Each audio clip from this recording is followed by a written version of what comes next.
विद्यानगर गांव की रहने वाली सुलेखा के दो बेटे थे। बड़ा बेटा उमेश और छोटा बेटा मोहन। पूरे घर में सुलेखा की ही मर्जी चलती थी। वो जैसा चाहे वैसा ही होता था पूरे घर में। सुलेखा की एक बहू भी थी, उर्मिला, लेकिन सुलेखा उसे जरा भी पसंद नहीं करती। सारा दिन बेचारी काम करती रहती, लेकिन फिर भी वह उसे परेशान करती और दहेज ना लाने की ताना मारा किया करती थी। बेचारी उर्मिला बहुत परेशान रहती थी अपने सास से। उर्मिला घर का सारा काम कर जब भी थोड़ी देर आराम करने के लिए बैठती, सुलेखा से देखा नहीं जाता। अरे ओ उर्मिला, यहाँ बैठकर क्या कर रही है? जब देखो महारानी आराम ही फरमाती रहती है। घर में इतने सारे काम पड़े हैं, ये नहीं कि काम निपटा ले, बैठकर आराम ही फरमाती रहेगी। अरे नहीं माँ जी, कैसी बात कर रही हैं आप? मैंने सारे काम खत्म कर लिए और बहुत थक गई थी, इसलिए थोड़ी देर बैठ गई। बताइए, कुछ काम है तो मैं अभी कर देती हूँ। बेचारी उर्मिला घर का सारा काम करती, साफ सफाई करती, खाने बनाती, लेकिन उसकी सास को उस पर जरा भी तरस नहीं आता था। वह उसे थोड़ा देर बैठना भी गवारा नहीं करती। बेटा मोहन, तुम अपनी भाई की तरह गरीब घर की लड़की से शादी मत करना। मैं तुम्हारा बहुत अमीर घर में शादी करना चाहती हूँ। अरे माँ, मुझे इन चक्करों में नहीं पड़ना है। आपको जो सही लगता है आप कीजिए। मुझे ऑफिस के लिए देर हो रही है, मैं अभी निकलता हूँ। इतना कहकर मोहन ऑफिस के लिए निकल पड़ता है।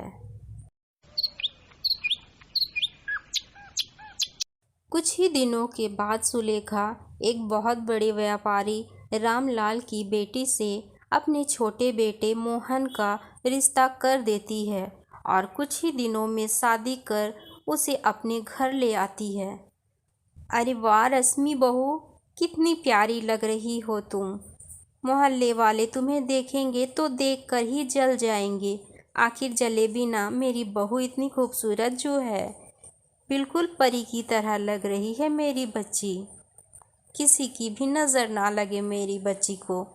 सुलेखा आज अपनी छोटी बहू रश्मि को अपनी पसंद से लाकर बहुत खुश थी।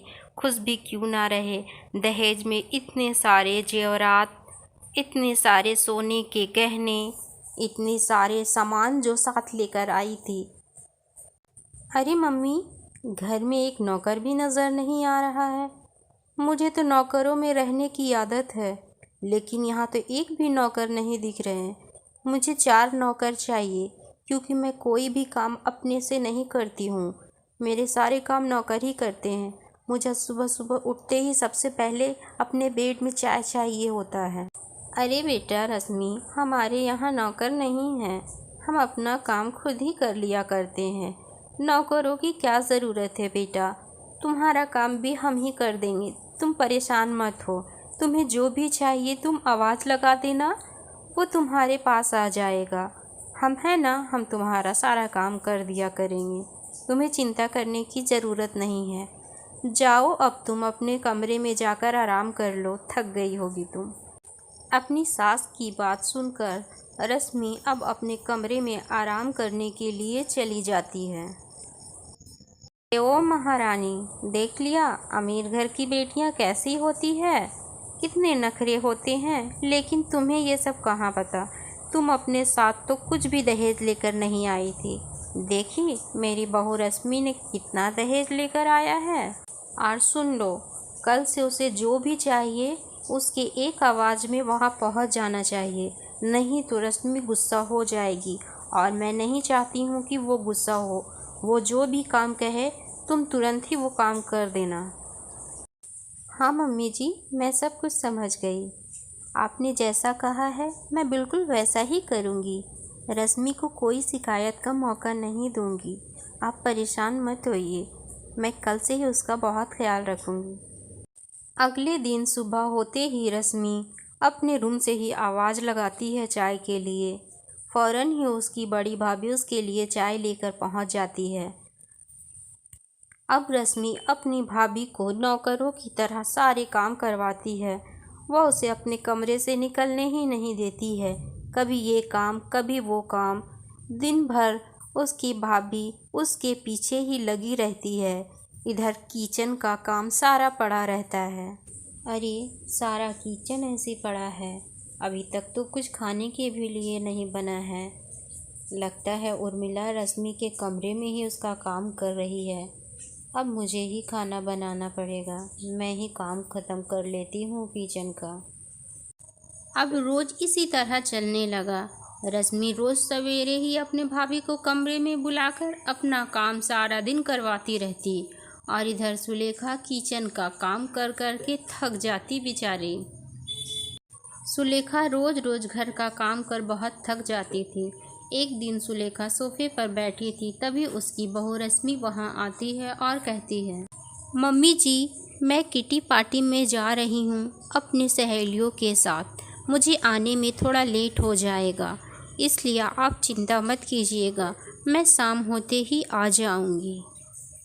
अपनी सास को इतना कहकर रश्मि घर से बाहर की ओर निकल पड़ती है।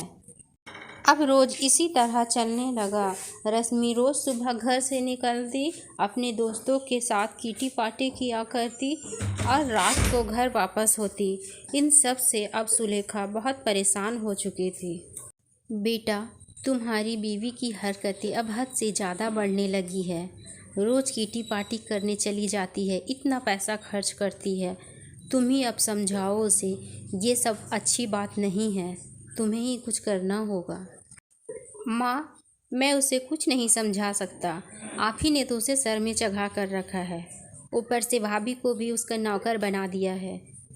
अब जो करना है आपको करना है। अगर मैं कुछ कहूँगा तो वो कहेगी मैं दहेज देकर तुम्हें खरीद लिया है, इसलिए अब जो करना है आप कीजिए। ये औरतों का मैटर है, मैं इसमें नहीं पड़ना चाहता। बेटा, रश्मि की आदतें देख रही हो तुम, दिन ब दिन कितना बिगड़ते जा रही है वो। मुझे पता नहीं था ऐसी लड़की निकलेगी। मैंने तुम्हें कितना भला बुरा कहा है, लेकिन भी तुम इतनी अच्छी हो। और उसे देखो। मम्मी, मैं इतनी भी बुरी नहीं हूँ। मैंने इतना बुरा बनने का नाटक सिर्फ़ और सिर्फ आपके लिए ही तो किया है। भाभी के इतने अच्छे होने के बाद भी आप भाभी के साथ कितना बुरा व्यवहार करती हैं, उन्हें एक नौकर समझती है। बस आप ही को सही करने के लिए मैंने ये सब किया है मम्मी जी। मैं कोई किटी पार्टी में नहीं जाती हूँ, मैं रोज़ ऑफिस जाती हूँ और शाम को घर आती हूँ। मैं किटी पार्टी में नहीं जाती। अपनी बहू की बात सुन सुलेखा को अब समझ में आ जाता है कि वह अपनी बहू के साथ कितना गलत व्यवहार कर रही थी। बेटा, मुझे माफ़ कर दो, अब मैं तुम दोनों को ही एक जैसा प्यार करूँगी। मैं अब बड़ी बहू के साथ नौकरों जैसा व्यवहार नहीं करूँगी। अब सभी परिवार खुशी खुशी साथ रहने लगते हैं। लोकप्रिय हिंदी कहानियाँ देखने के लिए चैनल को सब्सक्राइब कर ले और बेल आइकन को भी दबा ले, ताकि मैं जो भी कहानी बनाऊँ वो आसानी से आप तक पहुँच सके।